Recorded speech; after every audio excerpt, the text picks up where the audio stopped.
Selamat pagi rekan-rekan, ketemu lagi dengan Ia Subiakto di Respon. Kita ngerespon banyak hal.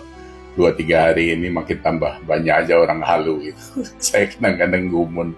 Saya ini orang Islam ya, kita ini 80% Islam di Indonesia ini, punya masjid lebih 1 juta, pondok, punya musola jutaan juga gitu kan. Tapi kenapa berpikirnya selalu dangkal? Entah salah makan apa kita, salah makan obat ya kelamaan gitu. Ini kan tambah lagi yang halu-halu nih. Kemarin wus ribut semuanya, termasuk Pak Mahfud katanya malah komentari Mahfud 3 kali lipat dan sebagainya. Disuruh cari bukti, dia ngeles gitu.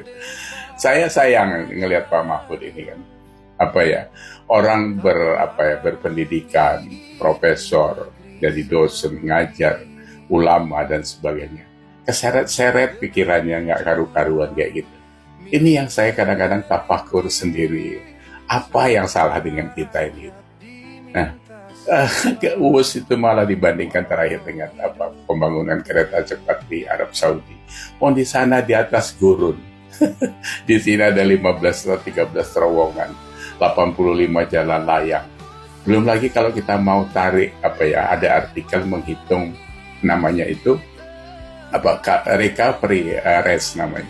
Jadi kalau kita jalan panjang itu ada butuh waktu berapa lama untuk membalikkan kondisi pikiran, kelelahan dan sebagainya. Bus itu 1 jam PP. Kalau kita naik mobil ke Bandung 6 jam PP. Belum lagi biaya bensin dan sebagainya. Itu ada, kalau kita bagi 15.000 per hari bus itu sampai dengan 4.000 kendaraan ke Bandung. Itu saya hitung itu 1 tahun ya lumayan berapa triliun, itu belum lagi yang lain-lain. Tapi ya sudahlah, itu tadi karena memang tujuan itu ya sebenarnya kita tahu bukan soal busnya, ini kan soal Pak Jokowinya kan begitu. Terus yang halu-halu yang lain lagi yang itu, ini kemarin ada siapa ulama muda Idham ya, saya nggak mau panggil Gus Gaskus, nggak mau saya. Idham itu komentari Bahlil, katanya so kuat seperti Rasulullah. Dia apa nggak baca atau bagaimana Bahlil membuat kita sakit kepala? Urusan gas, urusan pertalite, urusan macam-macam, keputusan-keputusan yang sangat dangkal dan menyesatkan itu. Ya kalau Anda di-labelin ulama, terserah, saya sih nggak nganggap Anda ulama. Ulama itu kan menjadi contoh yang baik. Kalau ini cuma contohnya naik moge, naik mobil mahal seperti yang lain-lain, saya nggak pernah gubris. Lo mau khatam Quran 20 kali 1 hari, urusan lo lah gitu. Tapi akhlaknya yang kita lihat. Saya selalu melihat akhlaknya siapapun dia. Saya tidak pernah memandang agama dari latar belakang mereka ya. Jadi akhlak yang saya lihat. Nah, apalagi yang berikutnya? Bahas terus ngabalin, komentarin Purbaya, suruh ganti saja Purbaya. Emang kelas lo apa ngabalin? Kontribusi lo apa terhadap negara ini? Jadi kalau mau ngomong itu ngaca dulu gitu semuanya. Kapasitas kalian itu siapa gitu. Apa menang pakai sorban gitu. Sehingga sampai panas kepalanya. Terus apa lagi berikutnya? Purbaya ini kan sekarang diserang terus dari mulai musbakun yang mulai dan sebagainya. Hasan Nasbi juga saya sarankan. Itu kan orang, ya Anda punya lembaga survei, harusnya berpikir lebih bijak. Porsinya sudah tidak lagi karena Anda sudah komisaris Pertamina, jadi nggak perlu lagi komentari kerjanya Purbaya. Purbaya ini sekarang disukai masyarakat sama dengan KDM, Coanda itu kan.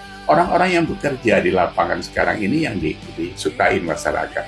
Terlepas nanti hasilnya 9 tambah 9 jadi 20 atau jadi 15 itu urusan nanti, tapi pergerakan yang terjadi sekarang itu ya, jadi kesimpulannya sebenarnya kalian itu panas dingin karena kalian tidak cocok dengan dia, dengan gaya kerja dia gitu kan, atau ketakutan gitu.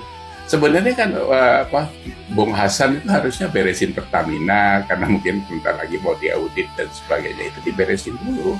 Jadi nggak usah ngurusin kerjanya Purbaya, ya kan?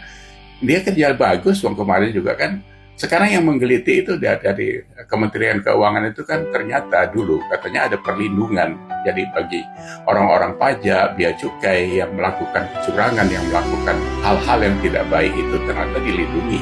Dan itu dia dapat dari Kejaksaan Agung. Ini menarik sebenarnya gitu. Yang melindungi itu siapa?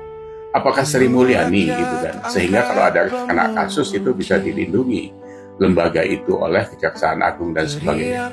Ini kan permainan kotor yang menjijikkan dan kebejatan yang luar biasa bejatnya itu. Nah, kenapa Purbaya terus diserang? Kenapa Purbaya tidak disukai? Karena memang kita, samudera kebejatan yang kita lakukan, terlalu lama sudah gitu, ya kan? Jadi kalau ada orang baik, itu terus aneh gitu kan? Karena kita sudah terbiasa dengan ketidakbaikan itu. Itu yang terjadi sebenarnya sekarang. Nah, kalau kita tarik sebenarnya, kan ini semuanya itu kan karena Pak Jokowi. Jadi sumbernya itu sebenarnya Pak Jokowi. Karena Pak Jokowi begitu masih sehat, begitu punya pengaruh, ini pada ketakutan semua. Ini sebenarnya sudah bisa dibaca kok di 2029 dan seterusnya. Karena ada 3 mantan presiden yang punya anak sama-sama punya potensi atau sama-sama mau diunggulkan menjadi presiden atau wapres ke depan gitu kan. Yang paling gencor tuh ya satu itu Demokrat, ya ada SBY, itu kan nafsunya ya tinggi banget untuk AHY bisa jadi presiden. Kan dari perilakunya sudah kelihatan nyerempet dan sebagainya. Yang berikutnya ya udah pasti Puan Maharani anaknya Megawati, walaupun dulu dua-duanya itu kan waktu Pilpres di 2024 kan elektabilitasnya nggak sampai 3%. Nah, saingannya yang mereka berat itu adalah Gibran. Gibran itu anak Jokowi. Ya kan? Jokowi itu adalah negarawan yang lahir saat ini gitu. Kalau kita lihat, kita urut dari belakang itu sebenarnya ya, dia adalah seorang presiden yang betul-betul dari rakyat, dari lumpur pinggir kali Surakarta. Kalau yang lain tidak. Soekarno itu anak Raden, ya, anak orang terdidik, bisa tamat ITB tahun segitu. Ya, Soeharto itu anak kepala desa. Ya kan, bapaknya kan kepala desa itu Soeharto. Terus siapa lagi?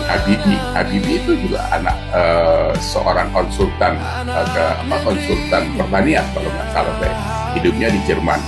Gus Dur itu anak kiai, anak pondok yang mewah juga gitu kalau kita mau bicara soal kehidupannya. Ya, terlepas berpikirnya belakangan atau yang kita pahami itu, saya penganut Gus Durian juga gitu kalau soal Islam. Nah, berikutnya apa lagi? Megawati sudah jelas anak Soekarno. Dia lahirnya jadi istana gitu. Habis itu SBY anak TNI, ya kan. Jadi semuanya itu orang-orang berada dan tidak dalam kondisi sangat sakit pada waktu kecilnya. Tapi Jokowi itu adalah anak rakyat. Kalau kita samakan dengan Presiden Amerika yang ke-16 itu ada Abraham Lincoln. Itu juga rakyat jelata yang melarat dengan segala macam hinaan, sama dengan Pak Jokowi itu. Dihina, kerempeng, tinggi, jangkung, nggak ngawahi, sama dengan Gibran sekarang kita dibilang tetap blomo, mukanya blow on dan sebagainya. Itu hinaan-hinaan dari orang yang tidak sadar. Pada saat Anda menghina seorang yang ditinggikan oleh Tuhan, Anda akan dapat balasan, ya. Jadi ya kita nggak tahu sekarang ini kenapa dia Jokowi semua tadi. Kalau melihat Jokowi itu sudah kayak apa tuh. Nah, ini ada soal Roy Suryo dan sebagainya, sekarang jualan buku di Australia dan sebagainya. Ya, itu pilihan lah, mindset dan sebagainya. Kalian pandangan kalian, tapi itu buat kami yang memang mendukung Pak Jokowi dan Pak Prabowo ya straightforward aja. Hari ini kita didageli lagi sama Budi Ari ya, katanya keluar dari Projo, terus mau gabung Gerindra. Katanya dia dulu juga bukan Projo, itu bukan Pro Jokowi, itu apa itu dia artikan. Mereka ini kan selalu lupa dia pernah ngomong apa, sekarang ngomong apa, kebalik-balik. Mukanya aja sudah nggak mantesin sebenarnya. Saya nggak tahu dulu Pak Jokowi bisa jatuh cinta sama dia karena nggak intelek mukanya tuh kan. Saya mohon maaf lah ya. Jadi sekarang bolak-balik apa sekarang ini mau cari sandaran ke Pak Prabowo karena ada kasus-kasus gitu. Biasanya seperti itu. Ini semoga saja orang Gerindra bisa sadar tidak menerima Budi Ari lah. Itu akan menjadi penyakit di Gerindra, saya pikir seperti itu. Ya. Nah, yang lain-lain saya pikir kita harus terus wise gitu, khususnya buat politikus tua yang sekarang sedang menuju masa akhir kehidupan politiknya, karena bagaimanapun dimakan usia kan. Sekarang kalau kita lihat dari Bu Megawati sudah 82 nanti di tahun 2029, berikutnya Pak SBY sudah 80 tahun usianya, Surya Paloh, Pak Prabowo itu 78 tahun, yang paling muda itu tetap Pak Jokowi 68 tahun. Jadi kalaupun sampai umurnya panjang menikmati Indonesia emas yang dicanangkannya itu 2045, dia baru berumur 88 tahun. Semoga saja umur Pak Jokowi panjang sampai bisa ketemu Indonesia emas yang dicita-citakannya itu. Nah, kekuatan ini yang pasti membuat orang sekarang nggak bisa tidur.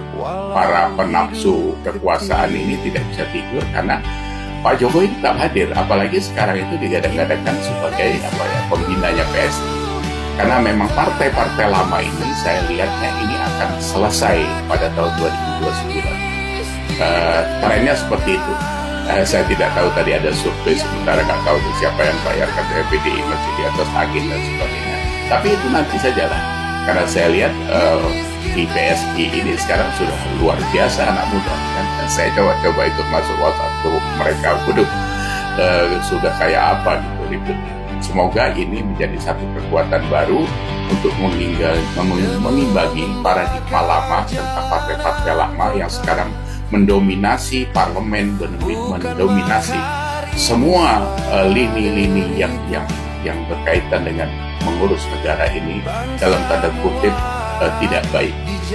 Nah, saya harapkan dengan adanya Budi Purbaya yang sekarang sedang begitu naik daun ini, tapi tetap harus waspada Pak Purbaya, karena tidak semua orang suka dengan Anda gitu kan. Jadi bisa dijegal dengan cara apa saja, karena Anda mau beratas segala macam. Itu yang kita tunggu sebenarnya, karena undang-undang perampasan aset juga sampai sekarang tidak nongol-nongol. Kita nggak tahu kenapa Pak Prabowo bisa mentolerir itu. Tapi dengan hadirnya Pak Purbaya, saya pikir komitmen Pak Prabowo untuk memberantas korupsi paling tidak sudah jalan dengan cara yang lain. Kita harapkan seperti itu. Nah, jadi harapan kita Pak Prabowo memang harus betul-betul mendukung Pak Purbaya, jadi jangan setengah-setengah. Rakyat ini saya pikir sudah mulai bergerak sekarang mendukung Pak Purbaya gitu ya.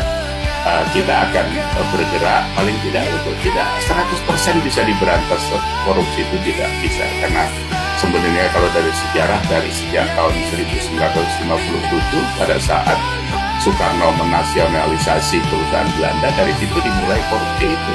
Karena ada dana non-budgeter dan sebagainya, lebih terkenal pada saat zaman Soeharto dulu kan.